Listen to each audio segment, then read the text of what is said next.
Today marks a very significant day for my dad. Joseph Juggo, as many who calls him by his name.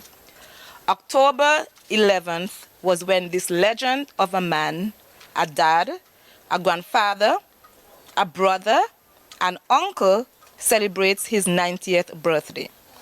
I will share a few stories about my dad.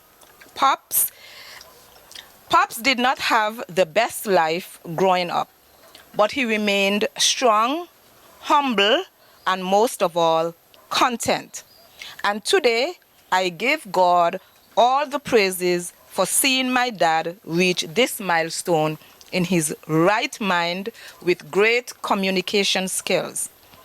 A little aches here and there, but he will complain about the little aches and pains, but that don't deter him from still raking his leaves in the morning, playing his kettle drum, and climbing up on the highest table in the day, relaxing and indulging in conversation with anyone who comes by to visit him.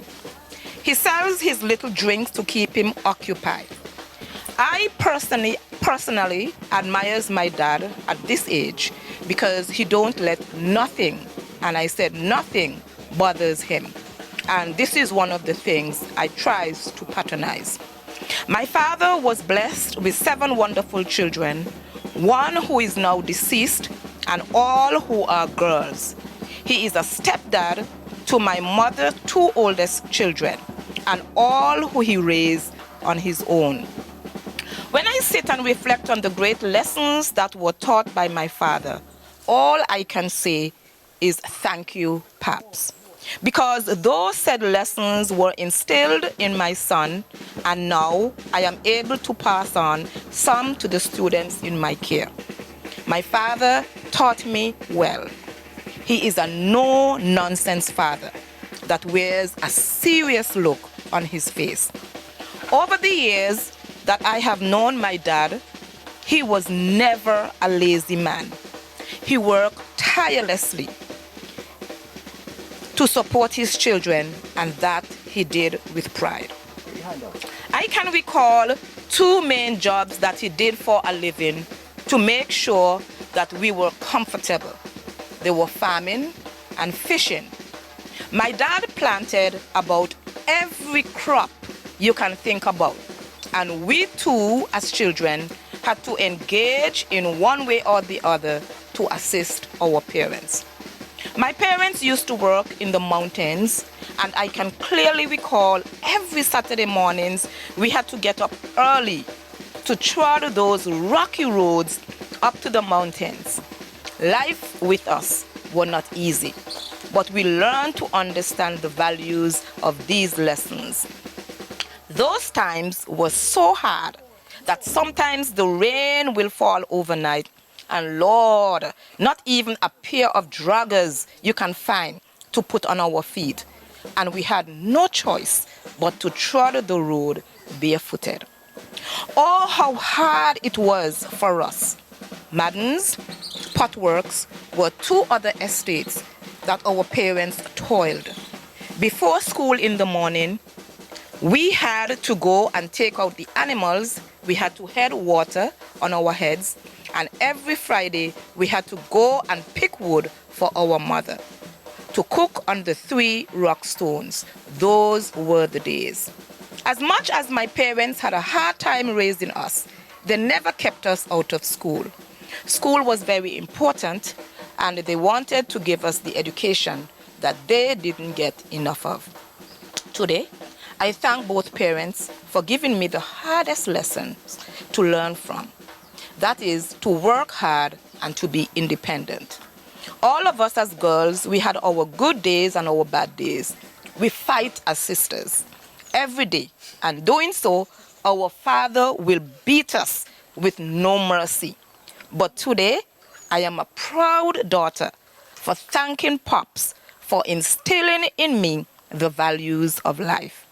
As sisters, we had our fun time playing together, but most of all, remembered the fond memories. My father's fishing experience were enjoyable moments, as he would sit with us by giving us all the details that took place then.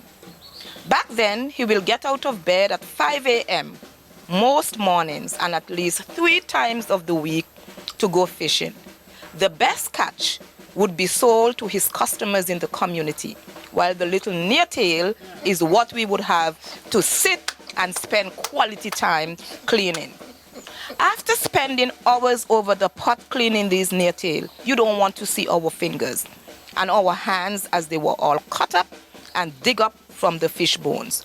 Lord, those were the days. We had no choice.